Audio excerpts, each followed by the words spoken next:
Ele abriu mão do céu, da paz, da luz e de si mesmo não reclamou. Abriu sua mão e a estendeu no madeiro. Estava ferido o próprio carpinteiro. Estava ferido o grande Cordeiro. Sua renúncia em favor dos pecadores é a cruz, e a estrada para a vida tem seu nome, é Jesus.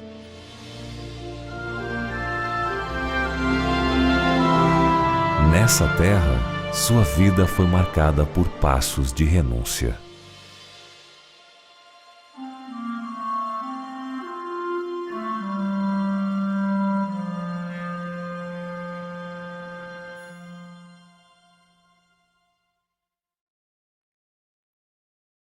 Olá, amigos! Minha saudação querida a todos vocês que estão reservando um tempo esta semana para juntos estudarmos mais da Palavra de Deus. Já aprendemos essa semana várias lições de Jesus e estamos buscando viver nos passos do Mestre. Até aqui, estávamos estudando a Bíblia nos pequenos grupos. E a partir de hoje, até domingo, em nossos 3 últimos estudos sobre a paixão de Cristo, vamos estar juntos aqui na igreja. Por isso, você é muito bem-vindo. Hoje, o país, o Brasil, parou.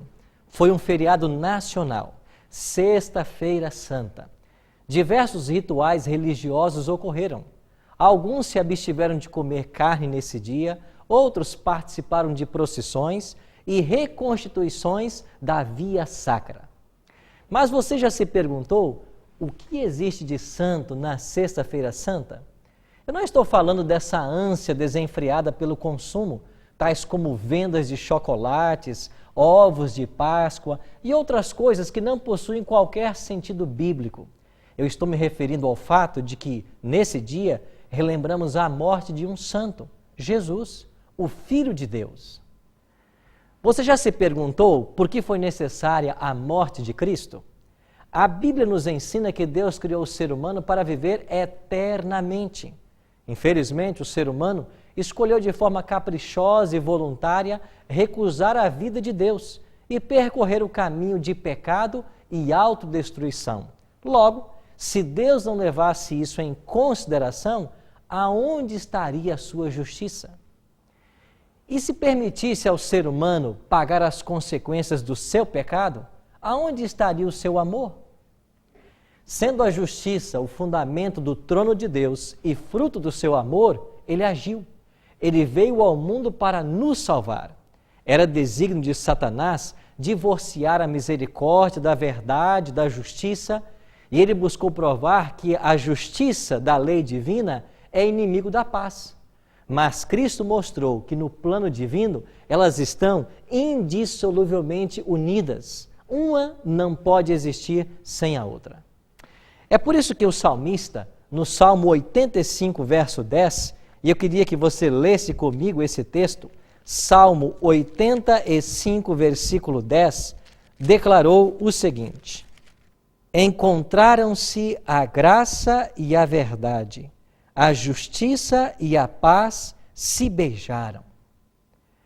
Deus fez justiça, pois ele morre na cruz. Entretanto, também manifestou seu amor, dando uma nova oportunidade ao ser humano. No ato de renúncia e entrega, Jesus morreu por nós na cruz e pagou um preço infinito pelo nosso resgate.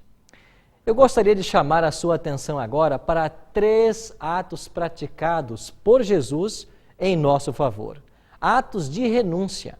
Então você que está nos acompanhando agora aí na igreja, pegue a sua Bíblia, assim como a minha está aqui sobre esse púlpito, e abra comigo em Mateus no capítulo 27, e nós iremos ler dos versos 27 a 30. Mateus capítulo 27, versos 27 a 30. Eu leio o seguinte: logo a seguir, os soldados do governador, levando Jesus para o pretório, reuniram em torno de toda a corte. Despojando de todas as vestes, cobriram-no com um manto escarlate. Tecendo uma coroa de espinhos, puseram-lhe na cabeça, e na mão direita um caniço. E ajoelhando-se diante dele, o escarneciam, dizendo: Salve o Rei dos Judeus! E cuspindo nele, tomaram o caniço e davam-lhe com ele na cabeça. Esse texto de Mateus 27, 27 a 30, nos ensina que Jesus renunciou, primeiro, seu trono no céu para ser escarnecido como rei aqui na terra. Ele estava nas cortes celestiais, ele tinha a adoração dos anjos, ele estava na presença de Deus, mas ele deixou seu trono no céu e veio aos nossos infernos, ao nosso mundo. Eu queria que você olhasse rapidamente um texto comigo, também no Salmo, o Salmo 45.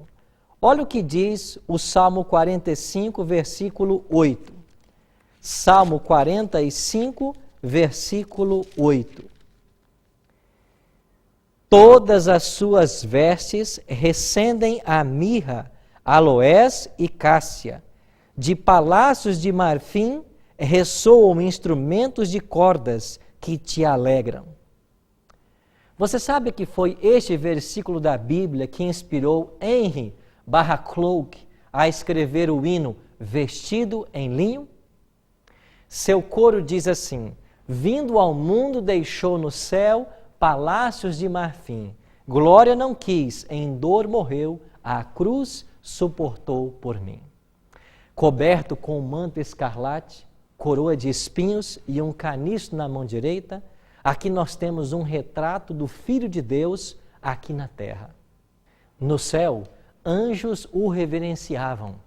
Aqui na terra, os homens cospem nele e batem com um caniço na coroa de espinhos, machucando sua cabeça. Jesus renunciou seu trono de glória para descer aos infernos humanos. O texto de Mateus fala também de uma segunda renúncia de Jesus.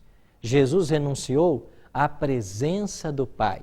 Leia comigo Mateus capítulo 27, versos 45 e 46.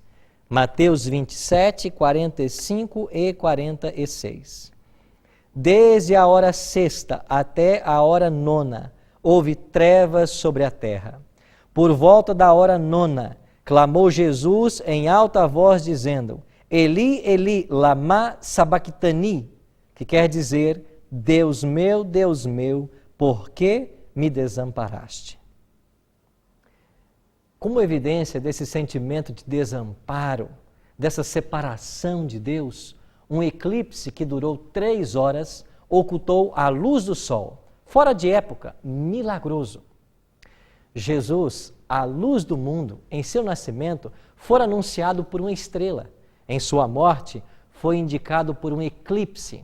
A própria natureza reconhecia e pranteava o autor da vida, e os homens, os quais vieram a salvar a preço infinito, escarneciam dele. O coração de Jesus estava em trevas, separados da luz e da presença do Pai, por causa dos nossos pecados. Enquanto a terra lhe negava uma gota de água, o céu lhe negava um raio de luz.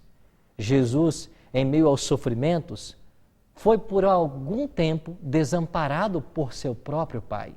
Esse é um profundo mistério. Sem cortar essa relação mútua e recíproca de amor, o Pai o desamparou. Entregou-o nas mãos de seus mais terríveis inimigos. Em sua agonia no horto, um anjo apareceu para confortá-lo, mas na cruz, nenhum anjo foi enviado do céu para livrá-lo. E de igual forma, nenhum amigo na terra surgiu para lhe dar alívio. Deus ocultou completamente seu rosto do Filho. Cristo estava sendo feito pecado ou maldição por nós. Em sua natureza humana, não apenas foi vítima de pecado, não apenas pagou a pena pelo pecado, mas, sem ter culpa alguma, visto que nunca cometeu pecado, sofreu em si o efeito direto e imediato da culpa, a morte espiritual.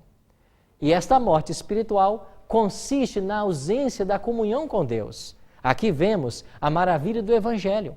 O pai amava Jesus como filho, mas o odiava como substituto. Essa experiência foi sua maior angústia e a evidência máxima de sua renúncia. Não era o temor da morte que o oprimia, nem a dor ou a vergonha da cruz que lhe causava inexprimível angústia. Cristo foi o príncipe dos sofredores, mas seu sofrimento provinha do senso da malignidade do pecado e do conhecimento de que, mediante a familiaridade com o mal, o homem se tornara cego à enormidade do mesmo. Mas eu queria tratar com vocês um terceiro ponto, uma terceira renúncia. Jesus renunciou à vida. Em Mateus 27:50, eu leio o seguinte: E Jesus, clamando em outra vez com grande voz, entregou seu espírito. Aqui nós vemos a morte do Filho de Deus. Cristo não simulou a morte.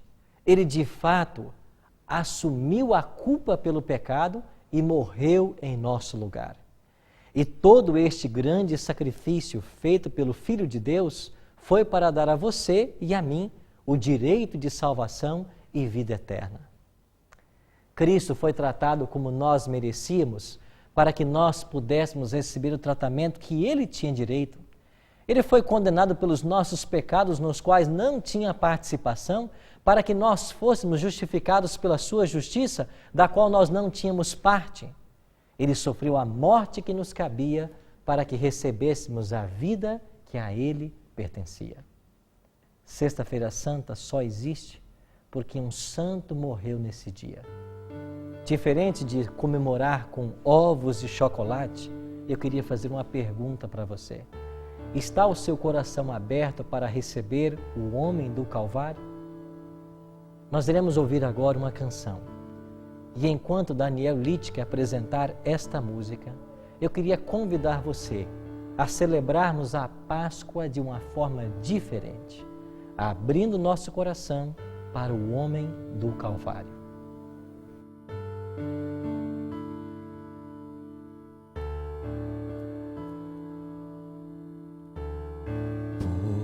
Quanto Deus enviou seu Filho ao mundo,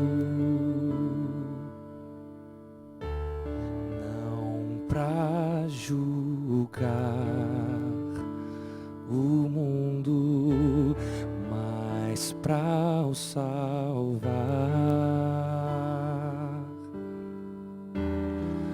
A luz veio à terra e os homens amaram mais as trevas, mas todo aquele que pratica a verdade aproxima-se da luz. Porque Deus amou ao mundo, porque Deus amou ao mundo, de tal maneira que deu seu Filho unigênito, para que todo o que nele crê não pereça, mas tenha a vida eterna. Não pereça, mas tenha a vida eterna. Porque Deus amou, porque Deus amou,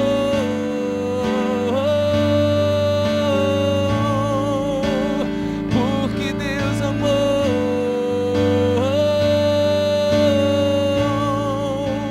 porque Deus amou.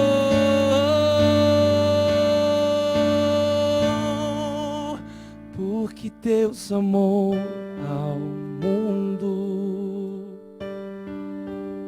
Porque Deus amou ao mundo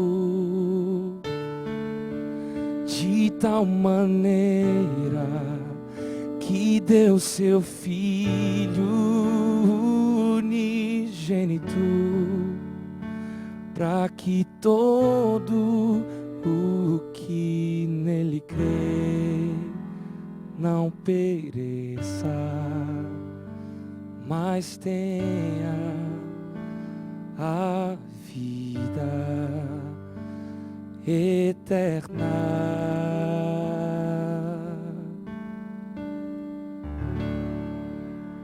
Se é o seu desejo agora abrir o seu coração a Cristo, ore comigo então. Pai de amor, obrigado porque existe uma Sexta-feira Santa. E só existe esse dia porque um santo morreu em nosso lugar. Queremos agora abrir-te o nosso coração e te aceitar como nosso Salvador pessoal. Venha, faça morada em nossa vida e nos prepare para a vida eterna. Em nome de Cristo te oramos. Amém. Obrigado, amigo, pela sua companhia. Eu espero você amanhã à noite para continuarmos a aprender mais sobre a vida de Cristo. O nosso tema de amanhã, nós iremos ver as lições que Jesus ensinou, mesmo estando na sepultura. Eu espero por você.